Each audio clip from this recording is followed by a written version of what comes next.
ಚಿಕ್ಕ ಇರುವೆ ಚೀವಿಗೆ ದೊಡ್ಡ ಬೀಜ ಬೇಕಿತ್ತು. ಈಗ ಮಳೆಗಾಲ ಬರುವುದರೊಳಗೆ ಒಯ್ಯಬೇಕು ಎಂದ.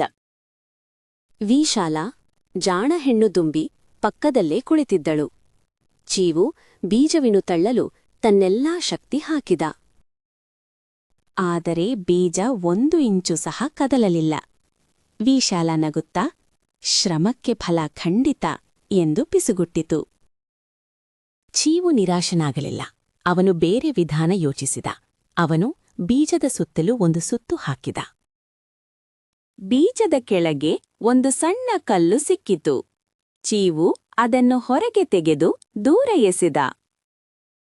ಈ ಬಾರಿ ಅವನು ಬೀಜವನ್ನ ಎಳೆಯಲು ನಿರ್ಧರಿಸಿದ. ಅವನು ತನ್ನ ಮಂಡಿಗಳನ್ನ ಗಟ್ಟಿಯಾಗಿ ಊತುಕೊಂಡನು. ಅವನು ಸಂಪೂರ್ಣ ಬಲದಿಂದ ಎಳೆದ, ಆದರೆ ಪ್ರಯೋಜನವಾಗಲಿಲ್ಲ. ವಿಶಾಲ ಚಿಂತಿಸಿದನು. ಸಂಪೂರ್ಣ ಬಲದಿಂದ ಎಳೆದ, ಆದರೆ ಪ್ರಯೋಜನವಾಗಲಿಲ್ಲ. ವಿಶಾಲ ಚಿಂತಿಸದೆ ತನ್ನ ಪುಸ್ತಕ ಓದುತ್ತಿದ್ದಳು. ಚೀವಿಗೆ ಸುಸ್ತಾಗಿತ್ತು. ಅವನು ಸ್ವಲ್ಪ ಹಿಂದಕ್ಕೆ ಸರಿದ. ಇದು ಅಸಾಧ್ಯ ಎಂದು ಅವನು ಕೊಣಗಿದ. ವಿಶಾಲ ಹಾರಾಡಿಕೊಂಡು ಚೀವಿ ಬಳಿ ಬಂದಿತು. ಅಸಾಧ್ಯವೇ, ಪ್ರಯತ್ನದ ಕೊರತೆಯೇ ಎಂದು ವಿಶಾಲ ಕೇಳಿತು.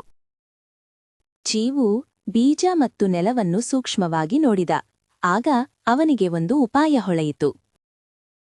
ಹತ್ತಿರದಲ್ಲಿ ಒಂದು ಸಣ್ಣ ಜೇಡಿಮಣ್ಣಿನ ಇಳಿಜಾರು ಇತ್ತು.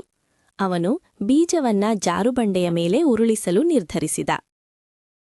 ಚೀವು ಇನ್ನು ಮುಂದೆ ತಳ್ಳಲಿಲ್ಲ. ಬದಲಿಗೆ ನಿರ್ದೇಶನ ನೀಡಿದ. ಅವನು ಬೀಜದ ಪಾರ್ಶ್ವವನ್ನು ಬಲವಾಗಿ ತಳ್ಳಿದನು.